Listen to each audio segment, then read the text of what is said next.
Last week, we started a new teaching series called The Bible, as you can see right there in big letters.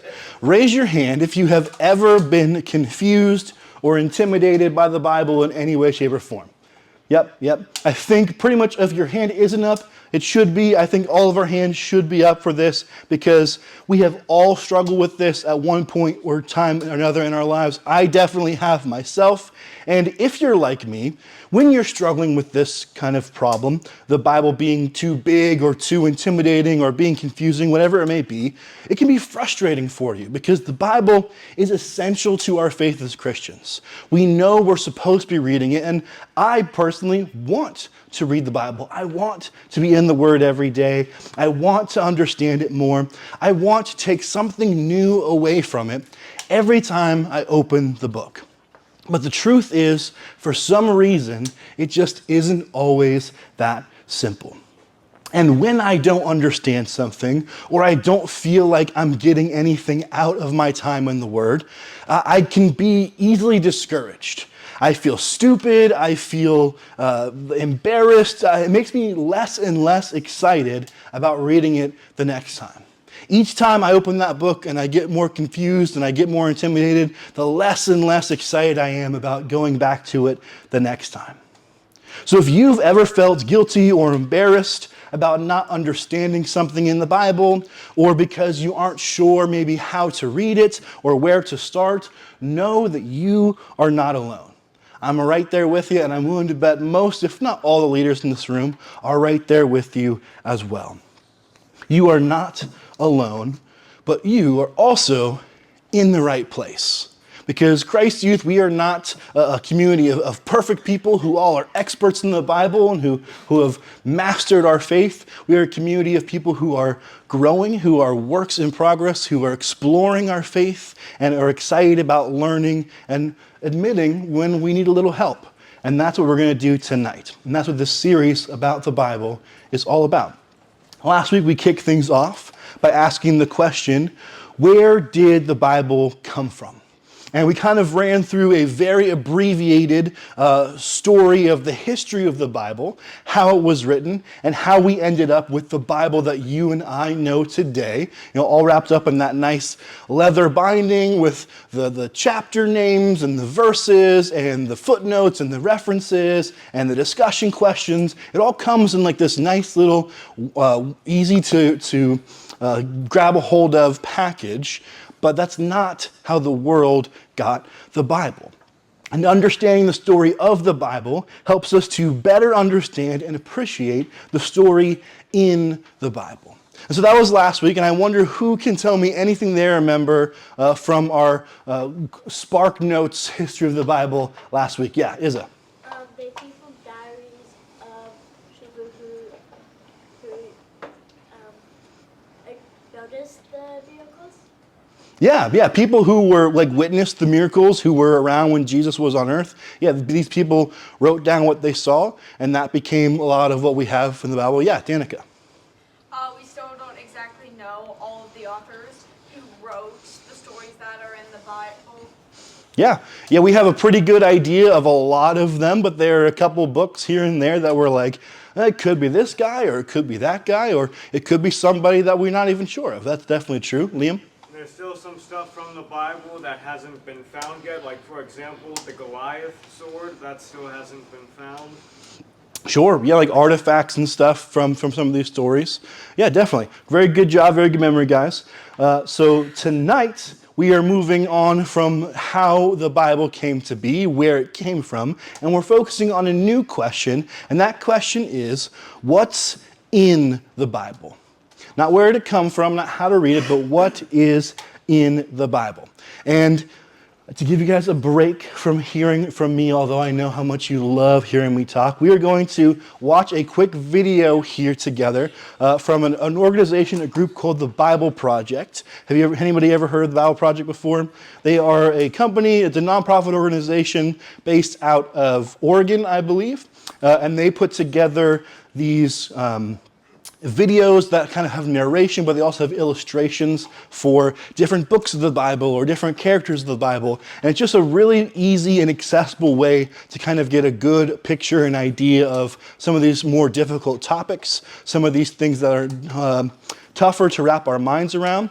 And it is all put together by like people who are way, way smarter than I am. We're talking like top-notch biblical scholars. And so if you would indulge me, let's tune in, let's check out this video here for a few minutes, and then we'll jump back in. The Bible is a collection of many books, telling one unified story from beginning to end. But all those books were written in different literary styles. Yeah, think of it like walking into a bookstore where every aisle has a different kind of literature. There's history or poetry or nonfiction. And when you choose an aisle and pick up a book, you're going to have very different expectations, different things that you're looking for. Right, they're all literature, but they communicate in really different ways. Yes, and so the same thing is true for the Bible. If you don't pay attention to what style it's written in, you will miss out on the brilliance of each book. So, what are the main types of literature in the Bible? Well, first and foremost is narrative. It makes up a whopping 43% of the Bible.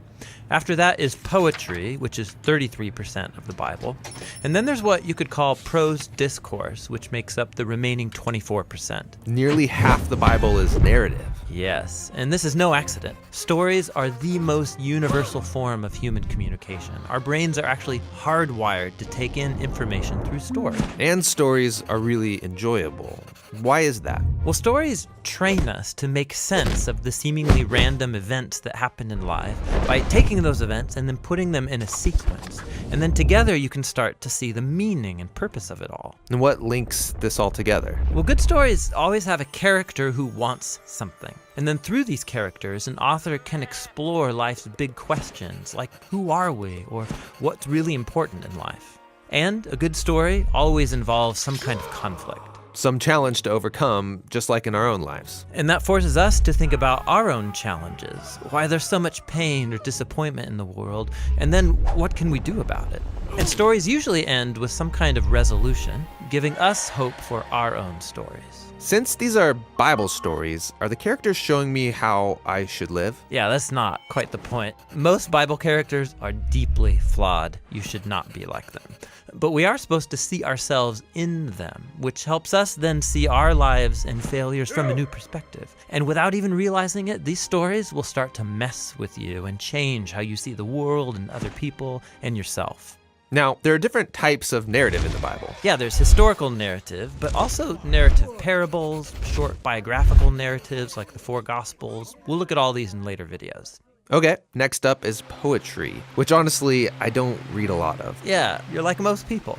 But 1 out of every 3 chapters in the Bible is poetry. Yeah, why so much poetry? Well, poems mainly speak through dense, creative language, linking together images to help us envision the world differently. Poems use lots of metaphor to evoke your emotions and your imagination. Lots of fancy language, but wouldn't it be easier just to tell me what I need to know? Well, think about it. In life, we tend to form mental ruts, and we think in these familiar, well-worn paths that are very hard to get out of through logic or reasoning.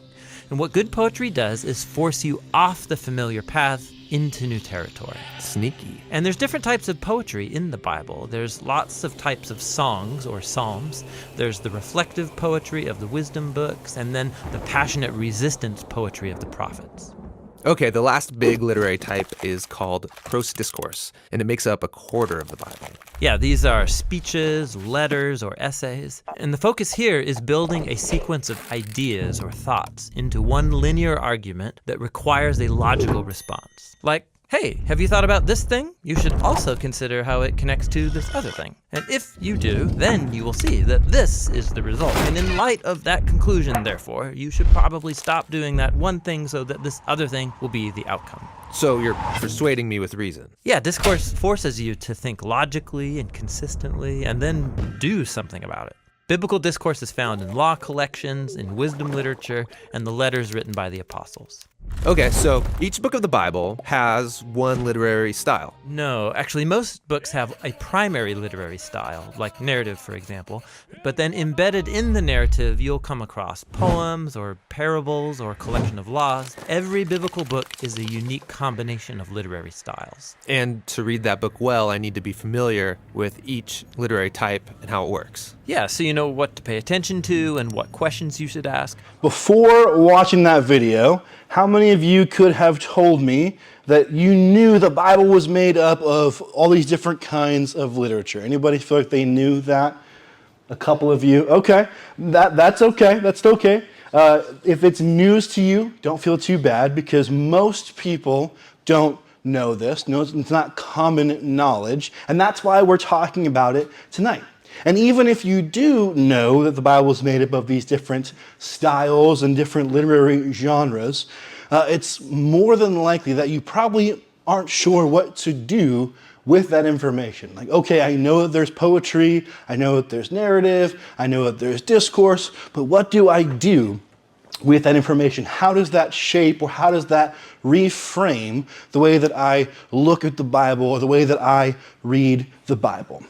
Think about it this way. If you are reading a piece of poetry, but you think that it is a narrative, a straightforward story, you're probably going to have a tough time understanding what it's all about, because you're reading it the wrong way, or you're viewing it as something that it wasn't intended to be. If you're reading one of Paul's letters, which is trying to get you to come to a certain conclusion after setting up a set of logical outcomes and logical things happening in a sequential order, but you try to read it like it's one of the Psalms, like it's a song, you're most likely going to miss the point of what Paul is trying to say. It's important to understand what you're reading. Understanding what it is you're reading helps you to know what you should be looking for and what you should be expecting to get out of it. Understanding the context of the content you are reading, knowing whether it's poetry or if it's story or what the author is trying to get across using that style, knowing these things helps us to have a better understanding of what the purpose is. So I'm going to throw up another graphic here on the screen. This, if you can, I know it's a little bit small, but this is a pretty widely accepted kind of breakdown that scholars use to put the different books of the Bible into different of these genres and categories. So the law and history and the Gospels and probably some of the prophecy books would all fall under that narrative category that we saw in the video. So it's a story trying to kind of go through and convey from like beginning to end, kind of talking about one linear story. Then you have wisdom and poetry and prophecy would probably fall under that poetry category. So more symbolic, trying to reshape some of the way you think about things. And the letters of Paul would mostly fall under that discourse category, like those speeches that they were talking about in the video, trying to get you to use more logic and kind of understand things from a more critical thinking kind of a way. But just like the video said, even though each one of these books of the Bible has a main style or a main genre, like this is narrative or this is poetry, that's kind of the overarching thing, each and every one of these books has bits and pieces of every style. You might be reading through one book and you might see a section, like if you have your Bible with you, you might see this in different sections of the New Testament especially, and you'll be able to tell weirdly by the way that it's like broken up physically in the book. Like if it's kind of regular paragraphs, and then all of a sudden the text in the book kind of like indents over to the side and it becomes indented and it's a little bit weird, and then it goes back to that normal formatting. That indented section is usually a different literary style. So now you've shifted from maybe narrative or discourse into poetry, and the author is, taking a moment to taking a break from that story and using an illustration or referencing something back from the Old Testament. And I know you're probably sitting here being like, well, that's confusing, I don't understand, and that's totally fine. I don't expect you to get it. It's not something that we're gonna like dive super deep into tonight, kind of like last week with the history of the Bible. There's so much to understand. And next week, when we talk about how to read the Bible, that'll be how we wrap up this series. We'll dive into a little bit more specifics and unpack some of this stuff. But it's important to understand kind of just these overarching themes. Like as we saw tonight, most of us before tonight didn't even realize that these different genres or literary styles were even a thing. And so now, having that idea, having that understanding, even if we don't quite know all the ins and outs and all the specifics of it, because that's something that takes a lot of time to study and to understand, I hope that reshapes, maybe for some of us, the way that we think about the Bible. Now we have a new understanding of, maybe one of the reasons why I'm struggling with this is because I'm reading it in a different way than it was intended to be read. Maybe this is supposed to be more symbolic and more poetry, and I'm reading it as if it's this discourse that's supposed to tell me exactly what I'm supposed to do and how I'm supposed to do it, or vice versa. There's a lot to it. Like we've been talking about all throughout this whole series, the Bible is big, it's complicated, it's intimidating, and this is just one of the many pieces that make it so. But I hope that as we continue to talk about it, as we continue to dive in and just understand more about what the Bible is and what's inside of it, it can be more interesting to you, it can be more accessible to you. And if you have questions, like if this is something that's interesting to you and you're like, whoa, I never knew about this before. I want to learn more about this. Talk to me, talk to your life group leaders. Tonight in your life group, how many of you like that video we watched? Did you guys like that video? Or did it make things kind of easier for you to understand than you having the illustrations and the kind of the narration for it? Like we said, that's from a group called the Bible Project. And tonight during your life groups, your leaders on their guides will have a QR code that you can scan, or they can send you the link or send your parents the link, however it's going to work, if you have a phone or you don't have a phone. And that QR code, that link goes to a full playlist that the Bible Project has that is called How to Read the Bible. And there's 20 different videos, including that one, that breaks down all of these different literary styles. It gives you specific ins and outs and tools about, hey, when you're reading poetry, this is how you should read it. And when you're reading narrative, this is how you should understand it. And if you're reading through the Gospels or you're reading through the Psalms, here are some things to look for. Here's some tools for you guys to have. And I encourage you guys to scan that code tonight, to send it to your parents, to set a reminder, put your notes, whatever you got to do. And over the course of this coming week, maybe even during your life group tonight, if you have some time, which you probably will tonight, because we're running a little bit quick on time tonight, watch some of those videos together, figure out which ones you want to dive into, and explore the Bible more together. What this series is about, guys, is just diving deeper into the Bible. I'm not expecting us to all become experts after this series. I don't expect any of us to come away from this being biblical scholars or anything like that.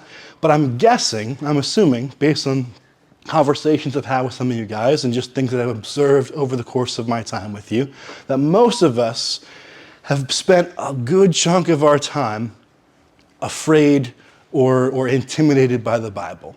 That we've been confused by it, that we've been embarrassed by our lack of knowledge or lack of understanding, and we haven't been able to have the courage to ask the questions we want to ask, or to admit that we don't know the things we don't know. And so this series is all about admitting that, hey, we're all in a different place. We all lack a deep understanding of things, and that's totally okay.